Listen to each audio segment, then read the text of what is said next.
మాజీ ముఖ్యమంత్రి వైఎస్ జగన్మోహన్ రెడ్డి పూర్తి అభద్రతా భావంలో కూరుకుపోయారా? ప్యాలెస్ ను ప్రజలు చుట్టుముడతారని భయపడుతూ ఉన్నారా అంటే ఆయన వ్యవహార శైలి చూస్తూ ఉంటే అలాగే కనిపిస్తోంది. తాజాగా మనం చూసాం వైఎస్ఆర్ కాంగ్రెస్ పార్టీ అధికారాన్ని కోల్పోయిన తర్వాత తెలుగుదేశం పార్టీ కి క్లీన్ మ్యాండేట్ వచ్చిన తర్వాత తెలుగుదేశం పార్టీ శ్రేణులు ఏ విధంగా మచిలీపట్నంలో పేర్ని నాని, అలాగే గుడివాడలో కొడాలి నాని, అలాగే గన్నవరంలో వల్లభనేని వంశీ, గుంటూరులో విడుదల రజని, అలాగే చాలా నియోజకవర్గాల్లో వైఎస్ఆర్ కాంగ్రెస్ పార్టీ నాయకుల ఇళ్ల మీద, కార్యకర్తల మీద కక్ష తీర్చుకున్నట్టుగా, కసి తీర్చుకున్నట్టుగా మనం చూసాం. చాలా దృశ్యాలు జరిగాయి. దీన్ని ఉద్దేశపూర్వకంగా చేస్తూ ఉన్నారు, కక్షపూరితంగా ఇదంతా చేస్తూ ఉన్నారు. తెలుగుదేశం పార్టీ నాయకులే ఉసికొలుపుతూ ఉన్నారు, కవింపు చర్యలకు పాల్పడుతూ ఉన్నారు. ఇది ప్రజాస్వామ్యంలో కరెక్ట్ కాదంటూ కూడా జగన్మోహన్ రెడ్డి వ్యాఖ్యానించిన పరిస్థితి. అయినా కూడా తెలుగుదేశం పార్టీ కార్యకర్తలు కొంతమంది ఎక్కడా తగ్గట్లేదు. మనం చూస్తూ ఉన్నాం. చాలా చోట్ల ఫ్లెక్సీలు కూడా వెలుస్తూ ఉన్నాయి.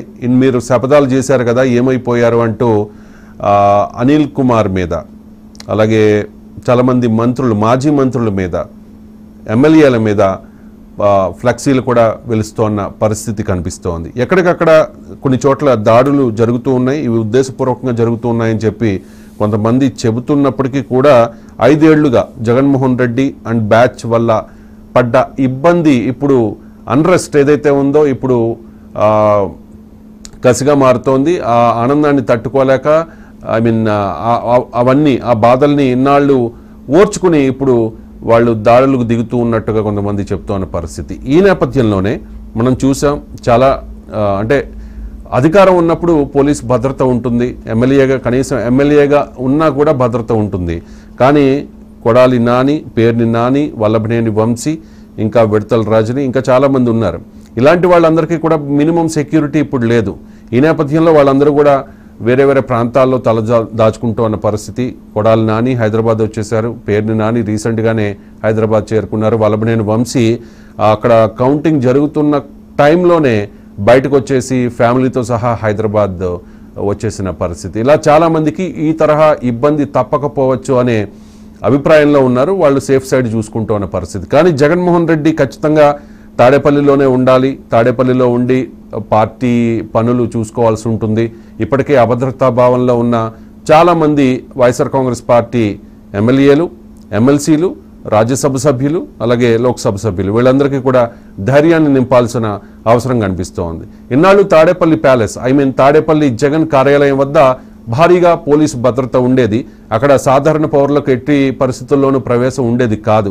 కానీ రీసెంట్గా ఆ దారిని ఓపెన్ చేశారు. ఇన్నాళ్ళు సాధారణ పౌరులు అక్కడికి వెళ్ళే అవకాశం ఉండేది కాదు.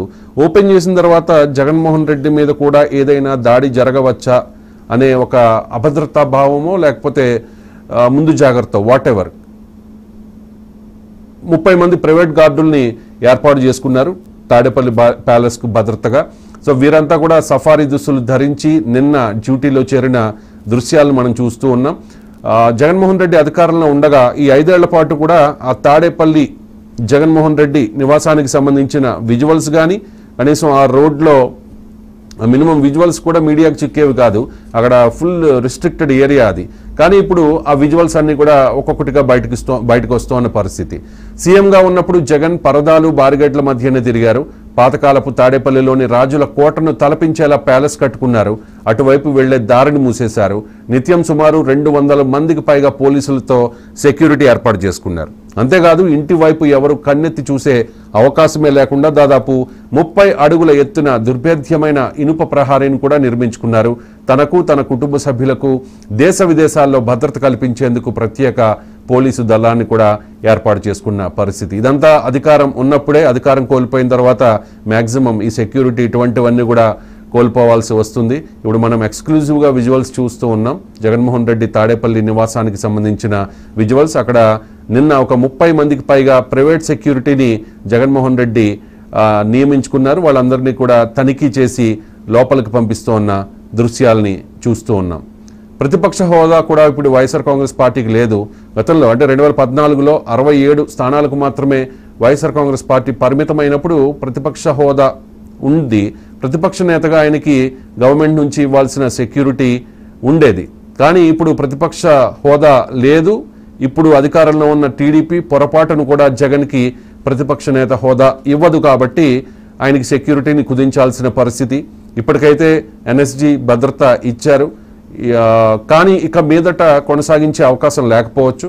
కాబట్టి జగన్మోహన్ రెడ్డి ముందు జాగ్రత్త చర్యగా ప్రైవేట్ సెక్యూరిటీని నియమించుకున్నారు.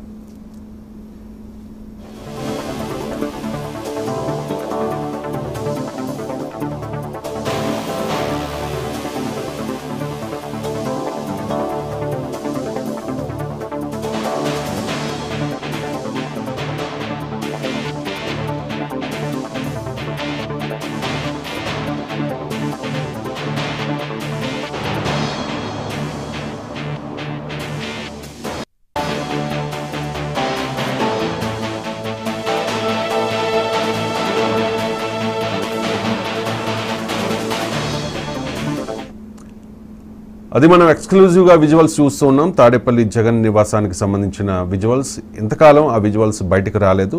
ఇప్పుడు ఆ రోడ్డును తెరిచారు కాబట్టి మీడియాకు కూడా ప్రవేశం ఉంది. అక్కడ నుంచి తెప్పించిన విజువల్స్ అవి. రీసెంట్గా ఒక 30 మంది ప్రైవేట్ సెక్యూరిటీ గార్డులు కూడా జగన్ నివాసంలోకి వెళుతున్న దృశ్యాలను మనం చూడవచ్చు. ఇప్పుడు జగన్ను జనం గద్దె దించేశారు. ప్రతిపక్ష నేత హోదా కూడా వచ్చే అవకాశం లేదు. పొరపాటును కూడా తెలుగుదేశం పార్టీ అధినేత ప్రస్తుత ముఖ్యమంత్రి చంద్రబాబు నాయుడు ఆ ప్రతిపక్ష నేత హోదాను జగన్కి ఇవ్వరు. ప్రతిపక్ష పార్టీ హోదా వైఎస్ఆర్ కాంగ్రెస్ పార్టీకి పొరపాటును కూడా ఇవ్వకపోవచ్చు. కేవలం ఒక ఎమ్మెల్యేకి ఇచ్చే సెక్యూరిటీ మాత్రమే జగన్కి ఇచ్చే అవకాశం ఉంది. ముందు ముందు జగన్మోహన్ రెడ్డి సెక్యూరిటీని తగ్గించే పరిస్థితి కనిపిస్తోంది. అదనపు భద్రత కల్పించాలంటే సంబంధిత కమిటీ సమీక్షించాలి. జగన్కు భద్రతాపరమైన ముప్పు ఉందని నిర్ధారించాలి. చంద్రబాబు నాయుడు ప్రతిపక్షంలో ఉండగా కూడా మాజీ ముఖ్యమంత్రిగా అంత సెక్యూరిటీ ఉంది అంటే ఆయనకి భద్రతాపరమైన ముప్పు ఉంది అని చెప్పేసి ఆ కమిటీ నిర్ధారించింది కాబట్టి. ఎందుకంటే గతంలో ఆయనపై అలిపిరిలో దాడి జరిగింది. ఆ తర్వాత మావోయిస్టుల నుంచి ముప్పు ఉండవచ్చు అని చెప్పి ఆ కమిటీ, భద్రతాపరమైన కమిటీ నిర్ధారించిన తర్వాత మాత్రమే Z+ కేటగిరీ ఇచ్చారు. కానీ జగన్మోహన్ రెడ్డికి ఇచ్చే అవకాశం లేకపోవచ్చు. మాజీ ముఖ్యమంత్రి అనే హోదాను పక్కన పెడితే జగన్ ఇప్పుడు సాధారణ ఎమ్మెల్యేగా పరిగణించబడతారు. అందువల్ల అసాధారణమైన భద్రత కల్పించే అవకాశం ఉండదు. తాడేపల్లి ప్యాలెస్ చుట్టూ మూసివేసిన రహదారుల్ని కొత్త ప్రభుత్వం తెరిపించింది. సామాన్యుల రాకపోకలకు అవకాశం కల్పించింది. ఈ నేపథ్యంలోనే జగన్ ప్రైవేట్ సెక్యూరిటీని నియమించుకున్నట్లు తెలుస్తోంది. గతంలో జగన్మోహన్ రెడ్డి ప్రతిపక్ష నేతగా ఉన్నప్పుడు విశాఖ ఎయిర్పోర్ట్లో దాడి జరిగింది. కోడికత్తితో సీను అనే వ్యక్తి జగన్పై దాడి చేశాడు. అప్పట్లో జగన్ ఈ కోడికత్తి అంశాన్ని ఎన్నికల అస్త్రంగా చేసుకున్నారు. 2019 ఎన్నికలకు కొద్ది రోజుల ముందు మాత్రమే ఈ కోడికత్తి ఘటన జరిగింది కాబట్టి అది రాజకీయంగా కూడా వైఎస్ఆర్ కాంగ్రెస్ పార్టీకి కలిసి వచ్చింది. 2019 ఎన్నికల్లో వైఎస్ఆర్ కాంగ్రెస్ పార్టీ 151 స్థానాల్లో ప్రభంజనం సృష్టించింది అంటే దానికి కోడికత్తి దాడి వలన కలిగిన సానుభూతి కూడా ఒక కారణం కావచ్చు. సానుభూతి ప్రతిసారి వర్కౌట్ కాకపోవచ్చు. అందుకేనేమో ఈ ఎన్నికలకు కొద్ది రోజుల ముందు విజయవాడలో సీఎం హోదాలో ఉన్న జగన్ మీద జరిగిన రాళ్ల దాడి, ఈ దాడిని మనం చూస్తూ ఉన్నాం. ఆ దాడిని ఎవరు ప్రజలు పట్టించుకోలే. ఇదంతా సింపతి కోసం జగన్మోహన్ రెడ్డి ఆడుతోన్న డ్రామాగాని చాలామంది పరిగణించారు. తగిలిన దెబ్బ చిన్నదే అయినా జగన్ దాదాపు నెల రోజులు బ్యాండేడ్తోనే కనిపించి హడావుడి చేశారు. ఇక సింపతి రాకపోగా సోషల్ మీడియాలో తనపై ట్రోలింగ్స్ పెరిగిపోవడంతో చివరికి ఆ బ్యాండేడ్ను తీసేశారు. ఇక తాజాగా నర్సీపట్నం ఎమ్మెల్యే, మాజీ మంత్రి, కాబోయే అసెంబ్లీ స్పీకర్ అయ్యన్న పాత్రుడు అన్యాపదేశంగా అన్నారో ఉద్దేశపూర్వకంగా అన్నారో ఒక మాట అన్నారు. ఆ కామెంట్ జగన్లో అలాగే వైసీపీ నేతల్లో మరింత అభద్రతకు కారణం అయి ఉంటుంది.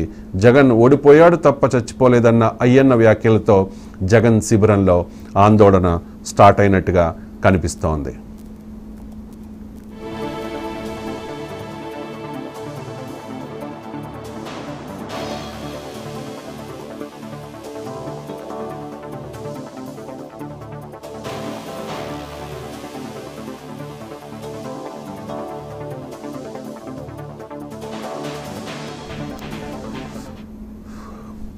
సో అది పరిస్థితి. మాజీ ముఖ్యమంత్రి, వైసీపీ అధినేత జగన్మోహన్ రెడ్డి నిన్న మొన్నటి వరకు ఎన్ఎస్జీ కమాండోల భద్రతా వలయంలో, శత్రు దుర్భేద్యమైన భద్రతా వలయంలో ఉండేవారు.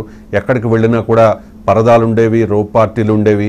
ఎవరిని, సాధారణ జనాల్ని జగన్ దరిదాపులకు కూడా రానిచ్చే పరిస్థితి ఉండేది కాదు. కానీ ఇప్పుడు సెక్యూరిటీ క్రమక్రమంగా తీసేస్తున్న పరిస్థితి. ఈ ప్రాక్సిమేట్ సెక్యూరిటీ అంటే జగన్మోహన్ రెడ్డికి ఆయన కుటుంబానికి దగ్గర నుంచి అత్యంత సమీపం నుంచి ఇచ్చే భద్రతను ప్రాక్సిమేట్ సెక్యూరిటీ అంటారు. సాధారణంగా అతి తక్కువ మందికి మాత్రమే ఈ సెక్యూరిటీ ఉంటుంది. ఇది కల్పించేందుకు ఎన్ఎస్జీను ఏర్పాటు చేస్తూ ఒక చట్టాన్నే జగన్మోహన్ రెడ్డి అప్పుడు తీసుకొచ్చిన పరిస్థితి. ఇవన్నీ కూడా ఇప్పుడు బయటపడుతూ ఉన్నాయి. ఇలాంటి సెక్యూరిటీ దేశంలో అతి కొద్ది మందికే ఇస్తారు. అలా తీసుకున్న సీఎంలలో జగన్మోహన్ రెడ్డి ఫస్ట్ టైం అని చెప్పి తెలుగుదేశం పార్టీ నాయకులు ఎద్దేవా చేస్తున్న పరిస్థితి కనిపిస్తోంది. మనం చూస్తూ ఉన్నాం మాజీ సీఎం జగన్మోహన్ రెడ్డి తాడేపల్లి నివాసంలోకి ప్రైవేట్ సెక్యూరిటీ వెళుతోన్న దృశ్యం.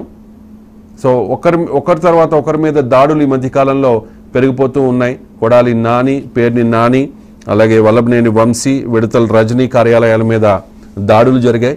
ఎప్పుడు ఏం జరుగుతుందో తెలియదు. జగన్ ముఖ్యమంత్రిగా ఉన్నప్పుడు మంగళగిరి టీడీపీ ఆఫీస్ మీద ఎటువంటి దాడి జరిగిందో కూడా మనం చూసాం. కుమ్మారెడ్డి పట్టాభి చేసిన ఒక వాడకూడని పదం బోస్డీకే అన్న ఒక పదానికి ఆగ్రహంతో ఊగిపోయిన వైఎస్ఆర్ కాంగ్రెస్ పార్టీ కార్యకర్తలు మంగళగిరి తెలుగుదేశం పార్టీ ప్రధాన కార్యాలయం మీద పడి అక్కడ మొత్తం ఫర్నిచర్ని ధ్వంసం చేసి రచ్చరచ్చ చేసిన పరిస్థితి ఉంది. ఆ తర్వాత అయ్యన్న పాత్రుడు అన్న ఒక్క మాటకు, అంటే